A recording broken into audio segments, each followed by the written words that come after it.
کراچی سے پشاور کی سمت انڈس ہائی وے کے 800ویں کلومیٹر پہ آپ کو دائیں جانب ایک بورڈ دکھائی دے گا، رسول پور۔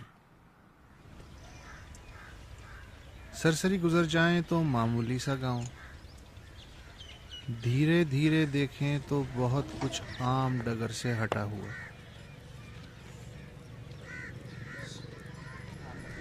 کوئی گلی ٹیڑھی میڑھی نہیں،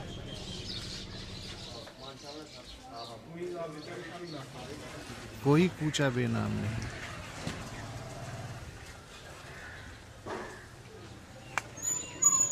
کہیں تو گندگی پھیلی ملے، مگر بھینسوں کے باڑوں میں بھی نہیں۔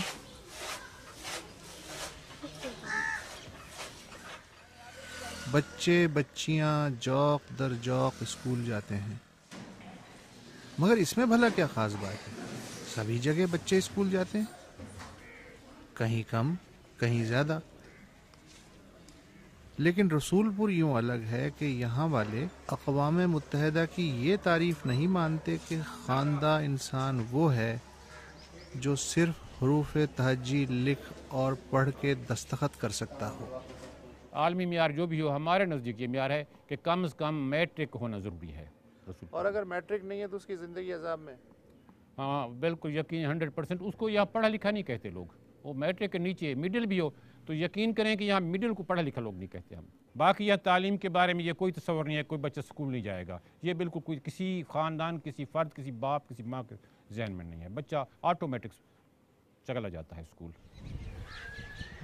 اس گاؤں کی آبادی ان 2000 بلوچ احمدانیوں پہ مشتمل ہے جن کے بزرگوں نے پچھلے 200 برس سیلاب کے ہاتھوں 5 بار ہجرت کی اور پھر 80 برس پہلے اس جگہ آباد ہوئے۔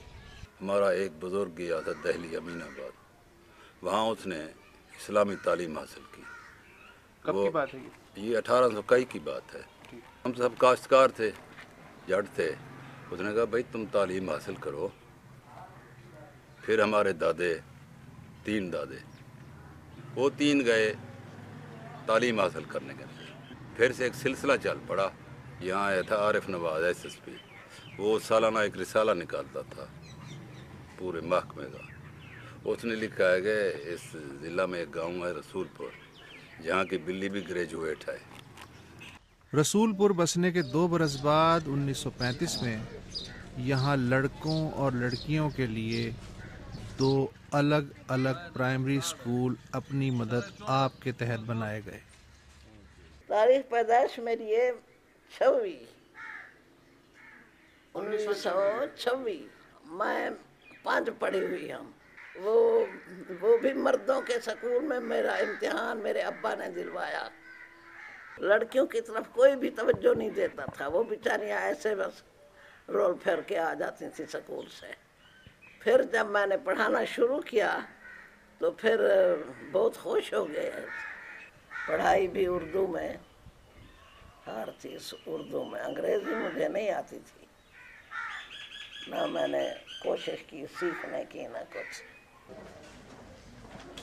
پھر یوں ہوا کہ رسول پور میں طالبات کی تعداد طلباء سے زیادہ ہوتی گئی اور اس رجحان نے یہاں کی سماجی سوچ کو نیا رخ دیا۔ جو فیصلہ مطلب ہوتا تھا اکیلا آدمی کرتا تھا، اب ایسے نہیں ہے۔ گھروں میں عورتوں سے فیصلے بھی پوچھے جاتے ہیں، ان کو ان میں شامل کیا جاتا ہے۔ جو بھی فیصلے کیے جاتے ہیں وہ بھی ہمارے ساتھ شامل ہوتی ہیں۔ اور اس کے علاوہ جو ہمارے عورتیں تھیں وہ صرف ٹیچر کی جاب کرتی تھیں، اب ہماری جو لڑکیاں ہیں وہ MBBS ڈاکٹر ہیں، انجینئر بھی ہیں، وہ بھی باہر جا کر جاب کر رہی ہیں۔ تو یہ بہت بڑی تبدیلی ہے۔ اس سب کے باوجود رسول پور والوں کے کچھ اپنے ہی سماجی ضابطے ہیں۔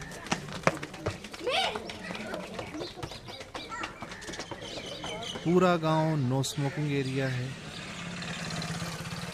چائے تک کا کھوکا نہیں، کوئی غیر آدمی یہاں زمین بھی نہیں خرید سکتا۔ اگر وہ زیادہ ریٹ بھی لگائے گا تب بھی نہیں ملے گی اسے۔ اچھا، اگر آپ بھی جائے کسی وجہ سے تو اسے شادی کو میں شریک نہیں کرتے، رجسٹ کریں گے ہر حال میں۔